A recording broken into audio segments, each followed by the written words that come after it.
Bienvenue dans ce nouvel épisode de Disruption protestante. Je suis Antoine Gouritin. La semaine dernière, nous avons parlé d'assistants vocaux et du CES, et vous pouvez écouter cet épisode ainsi que les précédents sur disruption-protestante.fr. Aujourd'hui, nous allons nous intéresser à l'une des industries qui croit le plus en ses assistants vocaux pour développer son business, le podcast. J'ai écrit début mars une tribune sur siècledigital.fr sur le podcast français où j'expliquais ce que je pensais de la production actuelle et de ce qu'il manquait à mon sens pour que l'audience décolle. J'ai reçu plusieurs messages suite à cette tribune, dont deux m'ont particulièrement intéressé. Le premier est arrivé de chez Audible, la division livre audio d'Amazon. Audible France s'implique depuis quelques années dans la production naissante de podcasts originaux, créés spécifiquement pour le mobile et le web et non reliés à une antenne radio. J'ai alors été invité au Salon du Livre de Paris 10 jours plus tard pour assister à une table ronde sur la monétisation des podcasts natifs. Deuxième message intéressant, celui d'Erwan Gegouzo, directeur technique de Pipa, une start-up new-yorkaise qui travaille sur le podcast. Leur plateforme permet aux créateurs de podcasts de publier leurs épisodes facilement dans toutes les applications de lecture, de suivre les statistiques de lecture, de créer des vidéos sous-titrées rapidement à partir d'un épisode, ou encore d'avoir une page web recensant tous les épisodes d'une série. Par exemple, si vous allez sur disruption-protestante.fr, vous arriverez sur une page générée et hébergée par Pipa. Dans son premier courriel, Erwan m'expliquait qu'il était français, originaire de Laval, et voulait me présenter Pipa. Après quelques échanges de mails, j'ai compris qu'en plus d'être lavallois d'origine, il y habitait aujourd'hui. Je lui ai donc proposé de se rencontrer pour parler de son parcours et de Pipa. J'ai rencontré Erwan à Rennes, dans un endroit bien connu des Rennais que nous n'avons pas encore visité dans la série, le parc du Tabor. Au départ, je voulais vous proposer cette interview en entier et sans narration, le format canonique du podcast tech. Mais deux raisons m'ont fait changer d'avis. La première, c'est que depuis cette interview début avril, Erwan a participé à 2 podcasts inspirants où il raconte son histoire et celle de Pipa. Même si l'angle et les sujets choisis sont un petit peu différents, je ne voyais pas l'intérêt de faire comme tout le monde. Je vous ai mis les références de ces podcasts dans les notes de l'épisode, et vous pouvez aussi écouter mon interview d'Erwan en intégralité en bonus. Voici un avant-goût. J'ai créé Pipa aux États-Unis, à New York, et puis on me réinstallait en France. Au mois d'octobre, j'ai commencé à regarder ce qui se faisait sur le marché, pour voir quels étaient les podcasts disponibles, les acteurs, en me disant que peut-être il y avait quelque chose à faire, parce que je connaissais pas. Enfin, j'ai pas habité en France depuis ces 10 dernières années, donc même si je parle français sans accent, j'ai presque aucune référence culturelle, ou enfin des fois c'est très étrange. La deuxième raison de mon choix est une partie de la discussion avec Erwan sur un sujet qui a pris une toute autre dimension depuis notre rencontre début avril. Une question qui me vient, on sait qu'il y a pas mal aussi d'influenceurs entre guillemets, qui arrivent à vendre de la pub aussi en gonflant très artificiellement les nombres de vues sur YouTube ou les abonnés sur Facebook ou sur Twitter. C'est quelque chose qui avait lieu aussi dans le podcast et sur lequel vous pouvez bosser ou... Alors, je pense que c'est encore trop jeune pour avoir ce genre de retour, mais je pense qu'il va y avoir quelques surprises le jour où cette transparence justement va se matérialiser. Dans cet épisode, je vais donc vous parler de marketing digital et de monétisation de contenu en ligne, en prenant l'exemple de la nouvelle poule aux œufs d'or et du buzz du moment dans le web marketing, le podcast. Avant toute chose, j'imagine que vous n'êtes pas forcément familiarisé avec le podcast. C'est normal. Je vais donc vous expliquer un peu de quoi il retourne. En France, il y a des motivations et des objectifs bien différents parmi les personnes qui créent des émissions destinées à être écoutées en ligne sans passer par une antenne de radio. C'est bien la seule définition de podcast sur laquelle ils peuvent d'ailleurs tous se mettre d'accord. Certains se mettent entre potes autour d'une table avec quelques micros et racontent n'importe quoi sur des sujets assez larges pendant des heures. C'est ensuite mis en ligne tel quel ou presque.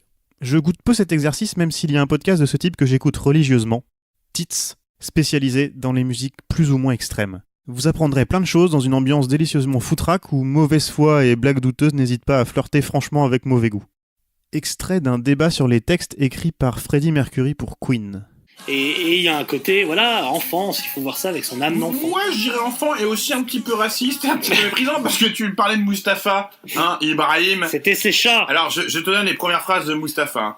Ils disent les paroles consistaient à un son arabisé. Alors, je te donne les paroles. Mustafa Ibrahim, Hala, we'll play for you. Ben oui. Salam alaikum, alaikum salam. Et le reste, c'est dit Ishnah Ibrahim, Rabla fi Mahstrim. Ça n'existe pas. Non, mais il parle de ses chats. Ce n'est pas des mots d'arabe. C'est une autre époque. Voilà. Excuse-moi, quand ça, c'est quand même l'époque où Sardou chantait le temps béni des colonies, et c'est pareil, il y a à dire.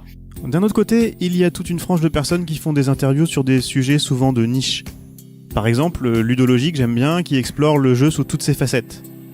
Ce format interview, rapide et facile à produire, sert souvent de produit d'appel marketing pour des consultants, ou tout simplement pour se faire connaître auprès d'un plus grand public et faire prendre de la valeur à sa marque personnelle, pour reprendre un terme très Startup Nation. Au point de se demander par moment qui est la star de l'épisode, l'invité ou l'intervieweur. Le meilleur exemple de ça est à chercher dans les podcasts consacrés aux personnalités à succès, inspirantes, souvent issues des nouvelles technologies. Tous ces podcasts se ressemblent avec les mêmes invités, les mêmes angles, les mêmes questions et les mêmes citations inspirantes. Voici quelques titres d'épisodes piochés de ci de là dans différents podcasts et à peu près interchangeables. Cocher les cases du succès. Si t'as envie, c'est la seule chose qui compte. Les cheat codes de la vie. Se poser des objectifs inatteignables et les dépasser. L'ancien cancre devenu VC qui va vous apprendre à maîtriser votre vie. Scorer ses leads pour booster son activation. Le but, c'est d'être légendaire. Je m'arrête là ? Avouez que c'est un exercice assez drôle, non ? Je pourrais encore tenir quelques heures avec cette liste. J'ai vu récemment sur un réseau social l'un de ses podcasts faire la pub de son dernier épisode avec Ludovic Huro, serial entrepreneur à succès, fondateur de Attractive World et Shaper. Un des commentaires sur cette publication invitait à aller écouter une autre interview du même entrepreneur à succès sur un autre podcast. La bagarre des contenus identiques est lancée. Je me suis amusé à regarder combien de fois Ludovic Huro avait été invité dans ce type de podcast. J'en ai compté 13. D'autres se servent du podcast pour faire la même chose que sur un blog ou sur YouTube. Je pense par exemple aux conseils beauté ou au développement personnel. Et pour finir, il y a les créateurs de contenu professionnels ou qui souhaitent le devenir, en créant des contenus originaux. Plusieurs studios de production de podcasts se sont créés ces derniers mois, principalement à Paris. Il s'agit souvent de sociétés montées sur le modèle des startups par des journalistes de l'ancien monde, venant de la radio ou de l'écrit. Et pour survivre, il faut bien trouver les moyens de gagner de l'argent. Erwan, qui a vécu ces 10 dernières années à New York avant de revenir récemment à Laval, voit nettement la différence. Aux États-Unis, c'est courant de parler monétisation et donc on en contacte tous les jours. Les podcasteurs le veulent, même à un petit niveau. Alors qu'en France, c'est peut-être juste moi la manière dont j'ai vu ou perçu les choses. Il y a cette volonté, mais quelque part on a peur de s'y frotter ou on ne sait pas trop comment faire. Et puis c'est un peu un gros mot, gagner de l'argent avec son podcast. J'ai l'impression que c'est quelque chose. Voilà, on attend qu'il y ait quelqu'un qui le fasse d'abord pour pouvoir le suivre. Et donc ça vient. On travaille avec Louis Média. Et puis eux ont clairement choisi leur stratégie. Et on va les supporter à fond. Eux sont clairement dans cette optique de monétisation pour pouvoir créer du contenu dédié, de qualité. Et puis bien sûr, faut que ça tourne. Parmi les chemins possibles pour monétiser votre travail de création audio, vous pouvez par exemple commencer par une campagne de financement participatif. En plus de récolter de l'argent, cela vous permet de montrer à d'autres financeurs qu'il y a de la demande. En échange, vous pouvez proposer de l'accès à des contenus exclusifs ou des produits dérivés. Stickers, casque audio ou encore un putain de tote bag. Je cite ici une auditrice de Disruption Protestante. Ces studios créent aussi du contenu clé en main pour des marques ou des collectivités ou mettent leur matériel et compétences à disposition de médias pour la création de contenu audio. C'est par exemple le cas de Binge Audio qui réalise les talk-shows sur l'actu NBA ou l'actu golf du site du journal L'Équipe. Pourtant, quand je me suis rendu à la table ronde sur le sujet au Salon du Livre, les intervenants ont presque uniquement parlé de publicité. Constance Stipula de Audible France explique de façon très crue, mais qui a le mérite d'être sans langue de bois, l'intérêt du podcast pour un annonceur.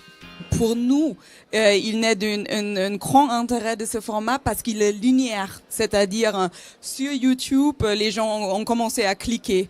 Donc, ils vont juste skipper la publicité. Même chose sur la vue, donc tout ce qui est display, etc. On regarde même plus, on voit même plus. Il y a on devient aveugle à la publicité parce qu'il y en a trop et on a appris à se concentrer sur l'essentiel, sur le texte journalistique, par exemple. Puis, dans le podcast, et là, c'est un langage très annonceur, c'est pas possible. C'est un programme linéaire, audio, et du coup, on peut pas skipper. Donc, forcément, notre message passe, ce qui est hyper pertinent pour nous. Si on traduit un peu pour résumer, le podcast est donc intéressant parce que tous les autres canaux de diffusion, presse papier, TV, radio, mais aussi bannières web, annonces YouTube, ne sont plus efficaces. Elles ne sont plus efficaces parce que le public a pris l'habitude de les ignorer, il ne les voit même plus. Alors qu'avec le podcast, il n'a pas le choix. Il doit écouter la pub pour avoir accès à son contenu. Vu comme ça, c'est en effet idyllique pour un annonceur. Autre intérêt du podcast, le sujet, souvent de niche, permet de cibler le consommateur. Une marque sait d'avance si le consommateur a des chances d'être réceptif à son message en fonction du podcast qu'elle sélectionne. Je crois que c'est aussi un point à avoir pour ceux qui essayent de monétiser leur podcast.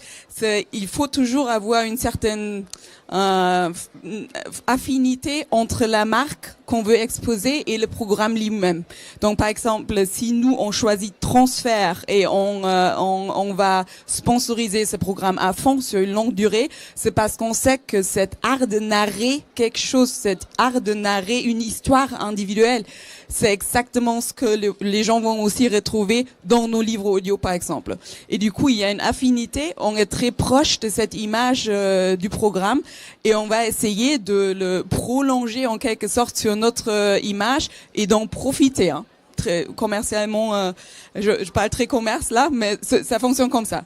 Cela nous amène au plus gros problème, déjà soulevé par Erwan tout à l'heure, la mesure de l'audience. Mesurer l'audience, c'est permettre à un annonceur d'avoir des retours chiffrés sur sa campagne.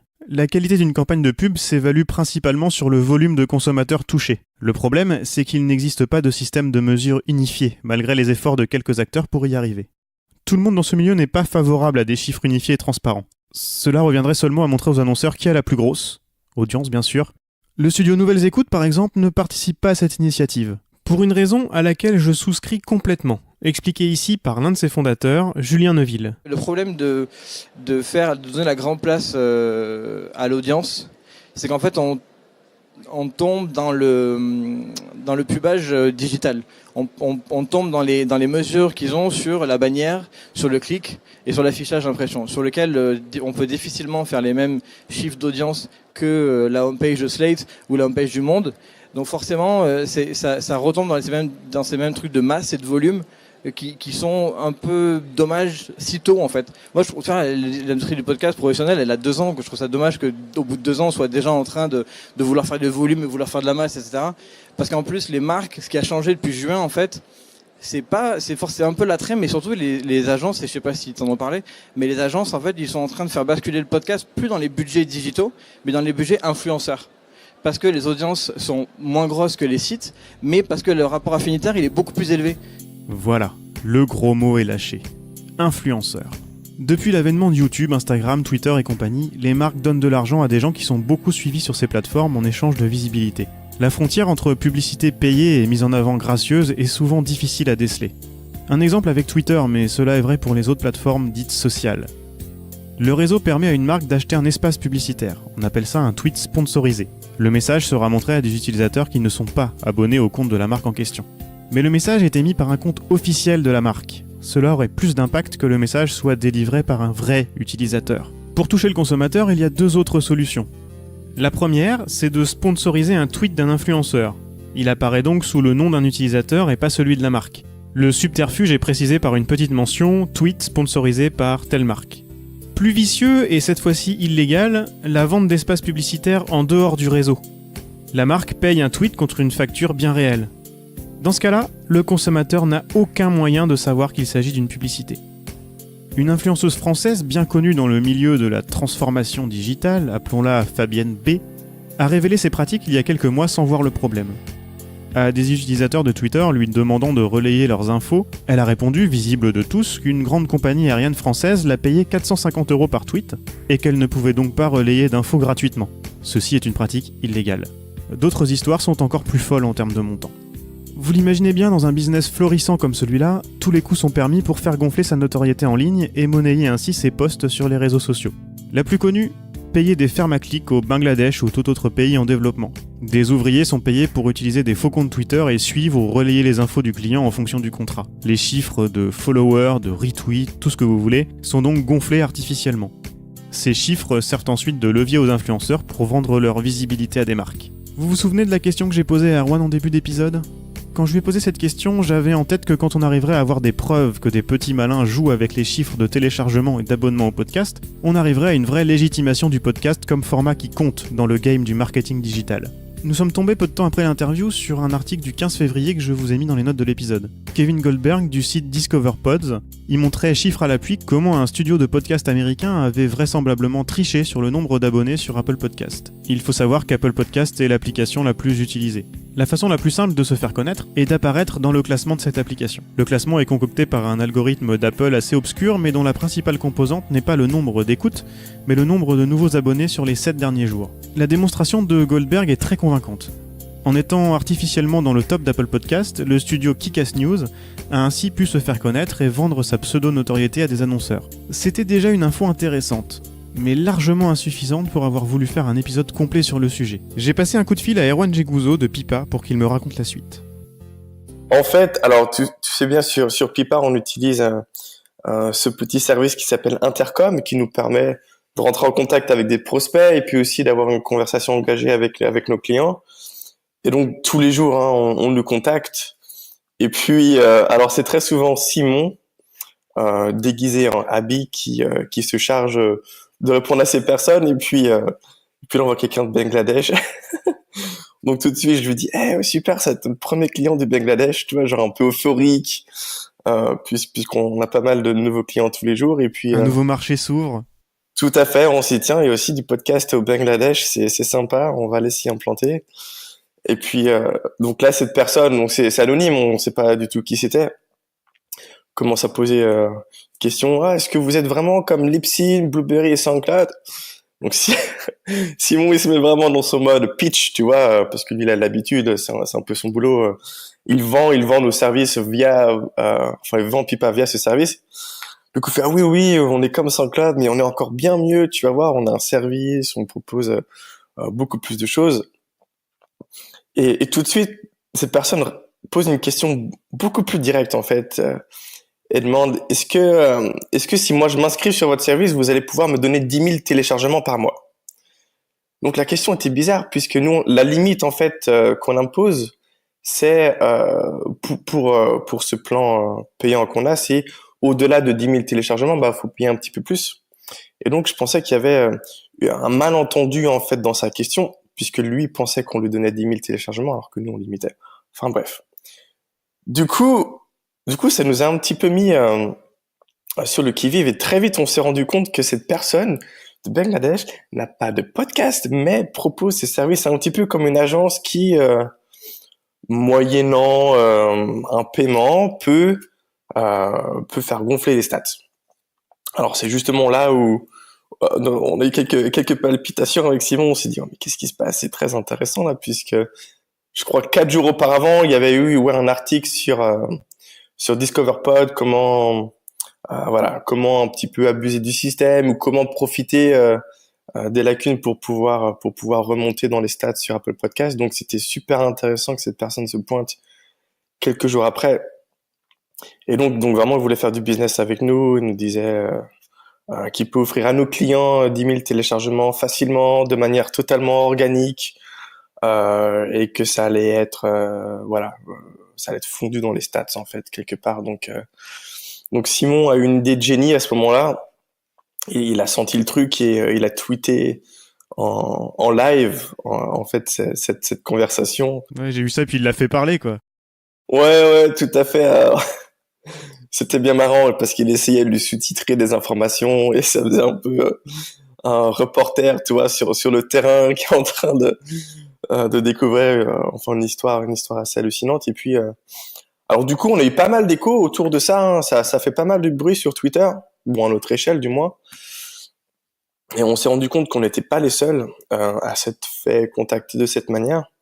Et surtout qu'il y avait un réseau, tu vois, au-delà d'un article qui a été publié, on s'est fait contacter directement et c'est là qu'on s'est rendu compte que, effectivement, il y a vraiment un business pour faire gonfler ses stats, vu qu'il y a pas mal d'audimat, il y a commencé à y avoir des annonces. Ouais, c'est surtout un problème d'annonceur derrière. Oui, alors, c'est une histoire de confiance, puisque si c'est facile à ce point de pouvoir fausser les statistiques d'écoute, c'est très clairement abusé déjà et ça le sera encore plus, donc il va falloir mettre un petit peu le paquet pour pouvoir s'assurer que ces écoutes sont de véritables écoutes. En creusant un peu avec Erwan, nous avons trouvé sur des sites de mise en relation de travailleurs freelance des annonces en provenance du Bangladesh vendant des écoutes SoundCloud. Pour 27 €, vous pouvez avoir plus de 3500 écoutes. En France, les annonceurs payent entre 20 et 30 euros pour 1000 écoutes. Un business vite rentable donc, avec un petit peu d'aide d'ouvriers cliqueurs de pays pauvres. Il faut bien avoir à l'esprit que Pipa s'intéresse au marché international et non au marché franco-français. Ce contact de ferme à clic du Bangladesh a bien entendu les clients américains de la start-up d'Erwan en tête. En France, le marché du podcast n'est pas encore aussi développé pour beaucoup de raisons sur lesquelles je ne vais pas m'attarder ici. Pourtant, le podcast attire les créateurs de contenu et les annonceurs, c'est indéniable. C'est facile et pas cher de créer un podcast, paraît-il. On entend même partout que cette facilité d'accès va libérer la créativité, mais j'ai peur que ce ne soit pas le cas, au contraire. Et cela me ramène au marketing digital. Les premières success stories de podcasts français très écoutés et qui attirent les annonceurs sont à chercher dans le développement personnel, la beauté et les interviews inspirantes tech. Il se crée donc des dizaines de podcasts identiques sur ces thématiques, quitte à servir la soupe à des gens peu scrupuleux présentés comme des modèles. Je vous renvoie par exemple au personnage fascinant de Oussama Ammar. J'allais dire escroc, mais je vous laisse juger par vous-même. L'entrepreneuriat a un grand problème, c'est que tout ce qu'on lit dans la presse est faux. Et pour une raison toute bête, c'est que ce qu'on lit dans la presse, c'est le storytelling des entrepreneurs, que la première qualité d'un entrepreneur, c'est de bien savoir raconter des histoires, et que aucun entrepreneur ne parlera jamais de ses cadavres. Et tous les entrepreneurs ont des cadavres. Et toi, est-ce que tu parlerais de tes cadavres ? Moi, je parle jamais en public de mes cadavres, mais je parlerai en privé de mes cadavres. Mais j'en ai plein, et on en a tous. Oussama a de plus en plus de problèmes avec la justice pour ses fameux cadavres. Il a notamment pris 4 mois avec sursis le 14 juin dernier au tribunal correctionnel de Nanterre. Il professe à tour de bras ses théories inspirantes pour des jeunes entrepreneurs, en conférence, sur YouTube ou en podcast. Comme sur YouTube ou sur les blogs précédemment, on ne parle même plus de produire des interviews ou des reportages, mais de créer du contenu. Tout le monde est créateur de contenu. Comme tout le contenu sans saveur de dizaines de blogs semblables, ou le contenu de chaînes YouTube interchangeables. D'ailleurs, quand des blogueurs et des YouTubeurs se mettent au podcast, ils vantent leurs nouveaux formats. Ces nouveaux formats de contenu faciles à consommer qui ne font pas trop réfléchir sont parfaits pour la publicité car la masse d'audience est déjà là. Vous trouverez même des sites américains qui vous expliquent de façon très concrète comment avoir un podcast qui marche et vous fait gagner de l'argent. Par exemple, il faut publier 3 fois par semaine, trouver des titres putaclic comme on dit, inviter des personnes avec le plus de followers possible sur les réseaux sociaux qui pourront donc vous faire connaître en partageant leur épisode, proposer des clips de promo gratuits à des marques en échange du relais sur leurs réseaux sociaux, etc. Bon, par contre, il n'est jamais fait mention de stratégie éditoriale, évidemment. Mais, comme sur les blogs ou sur YouTube avant le podcast, d'où vont venir les vraies innovations dans la création audio et les discours critiques face aux besoins de toujours plus de quantité ? Dans les médias traditionnels, un journal papier par exemple, l'impossibilité de mesurer le temps passé sur chaque article mettait en place ce que David Karp, professeur à l'université de Washington, appelle l'inefficacité positive. En ne sachant pas ce qui fait le plus vendre de papier ou de publicité, les journaux pouvaient donner de la place à des histoires plus confidentielles, plus complexes ou plus importantes pour la société. À l'heure de la mesure précise de chaque clic et de la publicité ciblée, c'est impossible. On dirait bien que certains acteurs du podcast partent du principe qu'il faut d'abord la quantité, l'audience de masse, et que la quantité entraînerait alors la qualité. J'ai plutôt l'impression que c'est la qualité qui entraînera la quantité et non l'inverse. Une preuve ? La plus belle success story du podcast américain s'appelle Gimlet Media. Leurs productions sont uniquement des choses de grande qualité qui demandent des équipes importantes et des temps de production très longs, en partant souvent de concepts encore jamais entendus. Pour l'instant, en France, beaucoup se regardent et créent plus ou moins la même chose pour faire de l'audience auprès des habitués des podcasts sans prendre trop de risques. Bien sûr, certains studios nouvellement créés, comme Binge Audio, Nouvelles Écoutes ou Louis Media, essayent de nouvelles choses entre deux podcasts calqués sur la concurrence ou copier-coller des États-Unis. Et à mon avis, il y a de quoi être très optimiste. Sans surprise, c'est quand même Radio France, avec son expérience et ses moyens bien plus importants, qui me semble le plus proche de produire la série qui parlera, au-delà de ce cercle, de plus en plus large certes, des amateurs de podcasts. Cette série attendue comme le messie qui permettra une réelle démocratisation de l'audio auprès du grand public devrait donc arriver. Et là, d'accord, on pourra parler d'audience de masse. Pour finir, un petit mot sur les publicités, même si leur diversité sur le fond et sur la forme mériterait un épisode complet. Aux États-Unis, la publicité est devenue tellement envahissante que j'ai maintenant du mal à terminer certaines séries pourtant originales et passionnantes. Bon à garder en tête quand les studios français jurent aujourd'hui qu'ils feront attention à ne pas en mettre partout quand le marché grossira. La plupart des pubs dans les podcasts français sont lus par les animateurs des émissions pour vendre des matelas ou des parfums. Comme beaucoup d'éléments dans cette révolution podcast si disruptive, cela me fait penser que ces podcasteurs ont bien failli inventer la radio. Mais ça, c'est une autre histoire. Lévitan vous accordera 24 mois de crédit. Lévitan livre gratuitement dans toute la France. Lévitan rembourse les frais de voyage à Paris. Catalogue gratuit sur demande, Lévitan, 63 boulevard Magenta, Paris. Un meuble signé Lévitan est garanti pour longtemps. Vous retrouverez les références des articles évoqués ainsi que des recommandations d'écoute de podcast dans les notes de l'épisode sur disruption-protestante.fr. Retrouvez-nous sur Twitter, @disruptionpr, pour suivre l'actualité de la série et avoir un indice sur le sujet du prochain épisode dès vendredi. Il s'agira du dernier épisode de cette première saison. Et bien sûr, abonnez-vous et laissez-nous vos commentaires sur votre application de podcast préférée. Disruption protestante est une série produite par Antoine Gouritin. La musique originale du générique a été réalisée par Julien Solaire.